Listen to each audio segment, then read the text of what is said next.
grande satisfação que eu venho hoje com o trabalho intitulado Educação Racista e Práticas Docentes, Contribuição de Bell Hooks e as Experiências Brasileiras.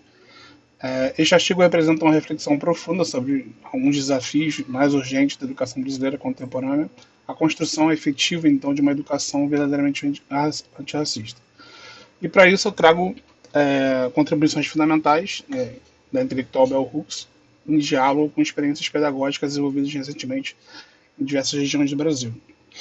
Meu nome é Rodrigo Vanderlei Gonzalez, sou professor de Geografia da rede estadual, sou formado em Direito e formado em Geografia e mestrando no curso de Geografia do Prof.Geo-UERJ. Este trabalho então faz parte da minha trajetória de investigação sobre práticas pedagógicas transformadoras. Vamos começar contextualizando o problema, central do trabalho. O racismo estrutural não é uma anomalia do passado. Ela permanece vivo no cotidiano das escolas, está presente nos currículos eurocentrados, das práticas pedagógicas que reproduzem a discriminação e na violência simbólica que muitas vezes nem percebemos. Epistemicídio é um conceito da filosofia de Sueli Carneiro, que desenvolveu. Estamos falando do apagamento sistemático dos saberes negros e indígenas. É como se esses conhecimentos simplesmente não existissem e não tivessem valor. Tivemos avanços com a Lei 10.639 de 2003, que tornou obrigatório o ensino de história e cultura africana e afro-brasileira. Isso foi uma conquista, obviamente, histórica do movimento negro, mas até que ponto a lei existe e existe uma implementação ainda frágil quanto a isso. Os desafios são múltiplos. Falta de transformação docente específica, a resistência da parte dos professores, escassez de materiais didáticos produzidos por pessoas negras e uma grande dificuldade de transformação da teoria em prática concreta no dia a dia da sala de aula. Diante desse cenário complexo, esse trabalho tem um objetivo geral bem definido: analisar à luz da teoria de Bell Hooks quais são os fundamentos então teóricos, desafios práticos e as possibilidades de construir práticas docentes antirracistas na educação brasileira. Para chegar lá, estabelecendo 4 objetivos específicos. Primeiro, examinar os conceitos fundamentais, pedagogia engajada, letramento racial e epistemicídio, que são categorias centrais para entendermos essa discussão. Segundo, mapear as análises de experiências pedagógicas antirracistas que foram documentadas em pesquisas recentes, entre 2012 e 2025, ou seja, que os professores e professoras têm feito efetivamente diante desse cenário. Terceiro, discutir os obstáculos institucionais que ainda dificultam a implementação da Lei 10.639, porque não basta ter a lei, precisamos entender o que impede que ela funcione. E quarto, apresentar recomendações fundamentais para fortalecer a prática antirracista. Do ponto de vista metodológico, realizei uma pesquisa qualitativa de natureza teórico-bibliográfica, usando a análise do conteúdo temático que examinar as experiências, dissertações e artigos produzidos em diferentes regiões do país.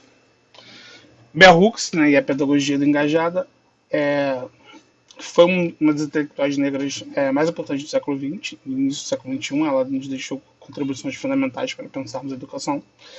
Dos conceitos centrais aparecem aqui a sala de aula como transgressão e o amor como prática política. Quanto a Bell Hooks fala em transgressão, ela está dizendo que precisamos romper com normas que produzem dominação. A sala de aula precisa ser um espaço onde vozes silenciadas possam emergir, onde se criem fissuras de estruturas de poder. Não é simplesmente seguir então um currículo tradicional, questionar, criar espaço para outras narrativas, outras histórias. E aqui vem o quarto pilar fundamental dessa pedagogia. Primeiro, a transgressão. Segundo, a escutativa.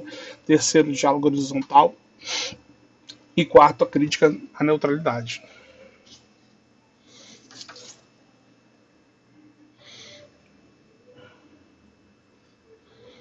Letramento racial, informação docente. Isso leva ao conceito que emerge absolutamente fundamental nas experiências que analisei, o letramento racial. O que é letramento racial? Então, são processos formativos que possibilitam aos educadores compreenderem o racismo estrutural, reconhecerem seus propósitos, preconceitos implícitos e construírem práticas comprometidas com a justiça social e racial. E as 3 dimensões, cognitiva, afetiva e política. As experiências que analisei mostram, na prática, o grupo de estudo sobre Bell Hooks, analisado pela pesquisa da Olinda, em 2023, mostrou professores transformando suas práticas. A formação continuada da educação infantil em Pernambuco, documentada por Lima, 2022, e a implementação da Lei 10.679, no Maranhão, né, estudada por Marinho, em 2024. E aqui é um dado crucial: professores sem letramento racial tendem a reproduzir práticas discriminatórias mesmo sem perceber. Por outro lado, né, educadores com letramento demonstram com mais sensibilidade e disposição para questionar as práticas e compromisso real da transformação. Práticas curriculares antirracistas, né? Mas como isso pode então se materializar no dia a dia das escolas? Vamos ver as práticas curriculares concretas que os educadores têm desenvolvido, né? Projetos interdisciplinares sobre cultura africana e afro-brasileira, articulando história, geografia, arte, literatura, trabalhos de Mota e Tolentino e Alves, documentam experiências riquíssimas nesse sentido. Literatura negra, desde a educação infantil, com os livros que valorizam estética negra, até o ensino médio, como Machado de Assis, Lima Barreto, Carolina Maria de Jesus, Conceição Evaristo, e o impacto é visível, esses estudantes acabam se reconhecendo e absorvem melhor essa experiência. Rodas de conversa sobre identidade racial, espaços de escuta, acolhimento, construção coletiva, crianças e jovens negros conseguem analisar então experiências de discriminação e são incluídos. Semanas de consciência negra, quando bem planejadas, com palestras, oficinas, capoeira, gastronomia africana, exposição, saraus, a participação ativa dos estudantes que fortalece o protagonismo, revisão de materiais didáticos, na análise crítica, quanto a esses livros que chegam através da secretaria, e saberes comunitários, a valorização dos grios, mestres de capoeira, narrativas orais, conectar a escola com uma comunidade. Todas essas práticas têm como objetivo enfrentar então a epistemicídio e valorização de saberes negros e desconstruir então narrativas eurocentradas. No sétimo slide, desafios identificados, a gente observa a resistência docente e gestora, né? É um problema sério. Você encontra professores e gestores que dizem não existe racismo na escola, que omitem diariamente certos tipos de discriminação. Falta de formação específica, a maioria das licenciaturas não inclui discussões consistentes sobre o racismo. Escassez de material didático inclusivo, professores, especialmente em regiões periféricas, relatam esse tipo de dificuldade. Sobrecarga do trabalho docente, que já é uma questão do mal-estar docente presente, né? Racismo institucional, que é a ausência de protocolos claros como lidar com discriminação e naturalização de situações racistas, tanto na comunidade como nas escolas. E aí a gente tem estratégias bem-sucedidas, né? Mas, apesar de todos os desafios, as experiências mostram transformações possíveis. Comunidades de aprendizagem, né? Grupos de estudos que permanecem funcionam como um espaço de acolhimento, parcerias com universidades e movimentos sociais, isso amplia recursos, traz legitimidade, possibilita acesso bibliográfico e assessoria. Projetos temáticos de longa duração, uma vez que as ações fragmentadas, né? Projetos semestrais, anuais, permitem esse tipo de aprofundamento. Envolvimento das famílias, quanto as famílias participam na roda de conversa e compartilham memórias, produzindo assim, junto com a escola, uma educação antirracista que vai além dos muros escolares. E valorização de saberes comunitários, né? Como dar os griots, mestres, que já falei anteriormente.